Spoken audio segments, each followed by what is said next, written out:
Welcome to the Raiders Sports Report. I'm Josh Whitman. And I'm Ben Powell, and let's get into our last episode together. Let's start off with men's volleyball with Colin McAlendon. How's it going, Colin? I'm good. How are you, Ben? I'm very well. So, how did the season end up going for the boys? Well, the boys started off a little shaky. They lost some big games, won a few games, but in the end, they really pulled it together, and they ended up winning their last tournament. Oh, that's really good. So, I heard something interesting happened at the Sports Award a couple of nights ago. You want to elaborate on that? Yeah, so the head coach, Coach Brock, was given a story at the podium at the Spring Sports Awards, and he told a story about how whenever he selected the music, the boys would win, and whenever the boys would select their own music, they would lose. So it came to the ultimate decision that the boys were not allowed to listen to their own music anymore, and the only music they could listen to was chosen by Coach Brock. Oh, what a lucky guy to have a team that would listen to his own music. So, as we look ahead for next season, who are some boys that we can expect returning next season? Well, junior Gabe Starosa, he took a really big leadership role this year as a junior along with senior Joey Budagari. But now that Joey is leaving, Gabe will be taking an even bigger leadership role now that he will be a senior in the next year's season. All right, thanks, Colin. We wish them the best of luck, and we hope to see them next season. Thanks, Ben.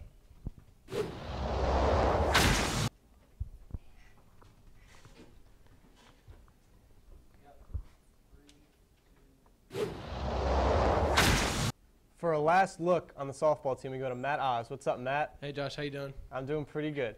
So how did the team end their season? Well, they beat Linden on senior day 17-6, and they had an overall record of 5-14. Great. And there are 3 seniors on this year's softball team. What are their plans post-graduation? Well, we have Kelly Magrino, who's going to Stockton University. We have Emma Calabrese, who's going to TCNJ. And we have Erica Robinson, who's going to Kane. Awesome. Great choices. So you mentioned a big senior day win for the girls. Any other highlight games where they played really well this season? Yeah, they beat St. Elizabeth 12-1. They beat Linden 13-1, and they beat Elizabeth 22-9. Great. Thanks, Matt. Thanks, Josh.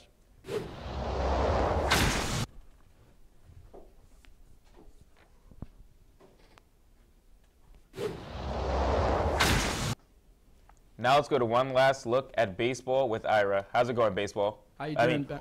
How's it going, Ira? How you doing, Ben? I'm good. So, how'd the season end up going for the baseball team? The season ended really well with them. They finished second in the Union County tournament. They finished their overall record 17-12. But unfortunately, they lost to Millburn in the state tournament. Okay, that's unfortunate. So, speaking of some big games, what were some highlights of the baseball team season? Definitely some highlights of the baseball season, specifically for the players, is that the sophomores and the freshmen are moving up. They really gave a positive impact on the team and making them progress a lot. Okay, so who can we expect next season back in action as you talk about some of the freshmen and sophomores and juniors? So when we're mostly focusing on back in action next year and taking leadership initiatives, we're mostly talking about Pete Warren and Pete Yerim, the juniors right now who will be seniors, because they're the ones that are going to be progressing and leading the team towards success next year, as well as everybody else. All right, thanks, Ira, and we hope to see them next season in action. Thank you, Ben.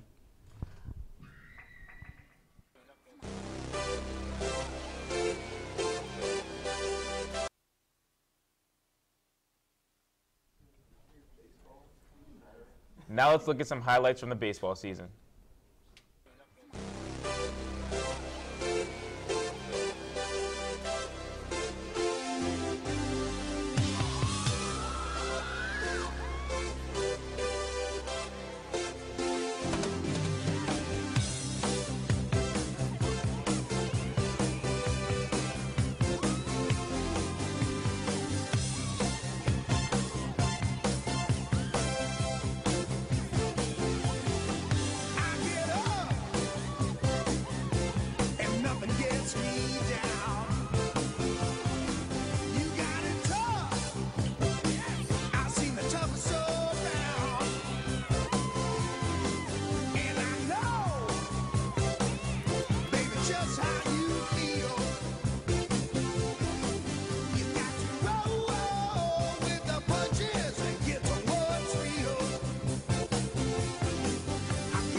Now let's go for one last update on the girls track team with Stephanie Judge. How's it going, Stephanie? It's good. How are you?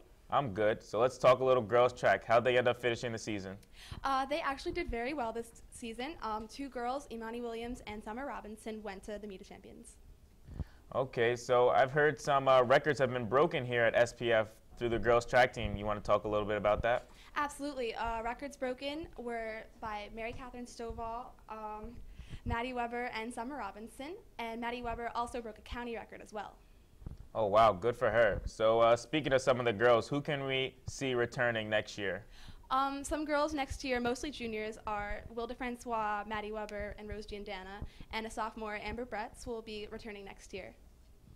Okay, well, we wish them best of luck, and we hope to see them next year. Thank you.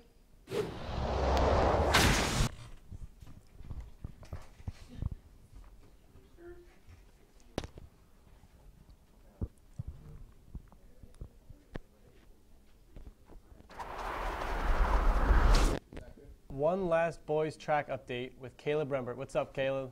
How you doing, Josh? I'm doing pretty good. So, how did the team fare at county sectionals and the Penn relays? Well, the team did fairly well. At pin relays, the boys ran 400 meters, and they did very well, competing against other teams in the country, including the Jamaicans, and they won, unfortunately, but the boys from SPF did a good job. They ran a good race, and as well as county sectionals as well. That's great to hear. So, you mentioned some success the boys had. Did anyone advance to the Meet of Champions? Yes, there was only one qualifier from our school, which was Isaiah Thompson with the high jump. Awesome. And any promising athletes for the future?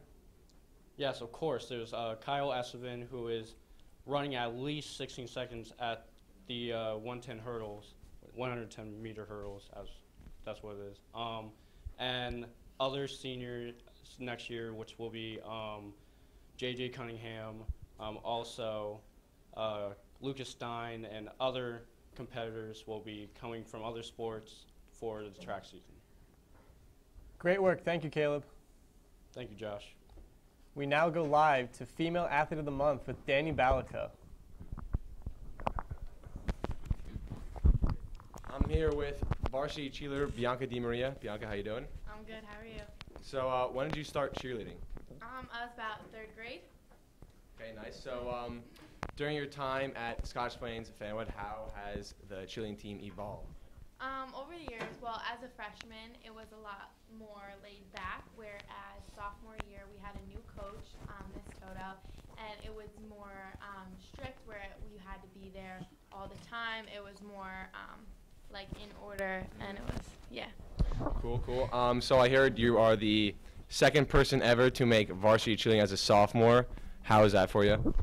It was fun. I also made it with three other girls, Anna Simpiano, Bella Bernardo, and Bridget Nata, and we made it as sophomores, which was really fun, and it was really cool to be pretty new to the varsity team because in years past it's been juniors and seniors make varsity, and freshmen and sophomore make JV, so it's pretty cool to be one of the first.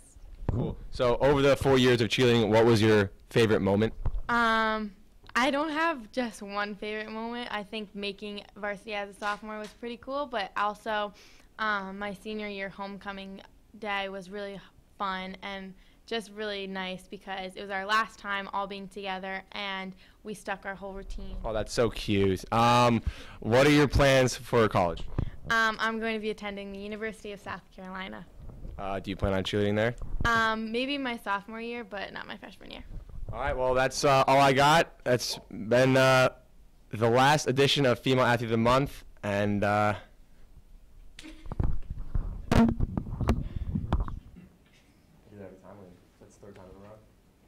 In sports headlines today, the Golden State Warriors are up 2-1 against the Cleveland Cavaliers. The Cavs look to even the series 2 games apiece tonight. Across the pond, the best in the world did again. Novak Djokovic won in France, completing a calendar Grand Slam. Moving on to the MLB, the Yankees are hoping to recover from being in 4th place, while the Mets are chasing the first place Nationals. Finishing off with the U.S. men's soccer team, they beat Costa Rica 4-0 and are looking to advance in the Copa America tournament. That's it. That's today's sports headlines. I'm Jake Musinski, signing off for the first and last time. Let's go to Megan. Thanks, Jake. We went around to seniors to see what end-of-the-year activities they were looking forward to. Let's take a look. At the end of the 2016 school year, I went around interviewing seniors to see what they were most excited for at the end of their senior year. This is what they said. I'm looking forward to the senior picnic because I get to eat a lot of food with all my friends. At the end of senior year, I'm most excited for all the graduation parties. I'm excited to graduate, go have fun time in the summer. At the end of senior year, I'm definitely excited to graduate, and the graduation ceremony is going to be lit. I'm most excited for prom at the end of senior year. All right, I'm excited to go to a new school and meet new friends. I'm excited to decorate my graduation cap and see where everyone's going to college.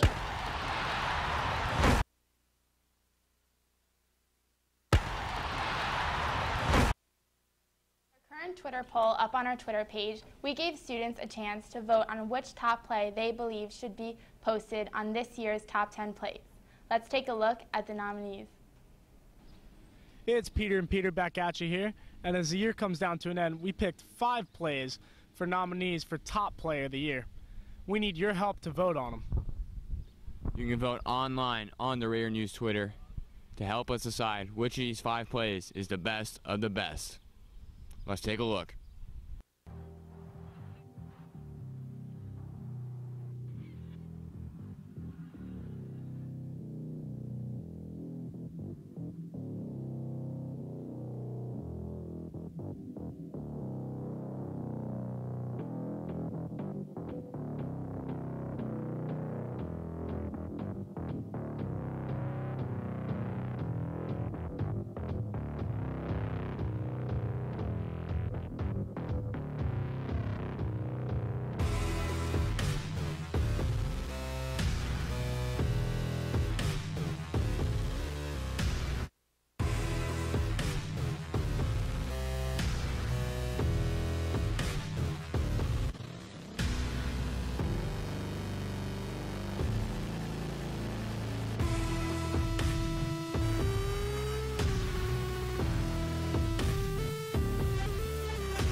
Tune into the June edition of Raider News to check out which play is the top play of the year.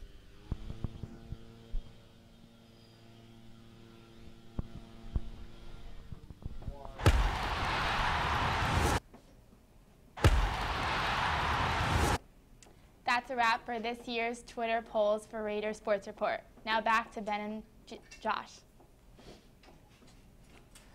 All right. So this is our last time being on the news team all together, as we'll be furthering our educations in college. If you want to catch me, I'll be at Ohio State. And if you want to catch me, I'll be at Syracuse University. And we're out.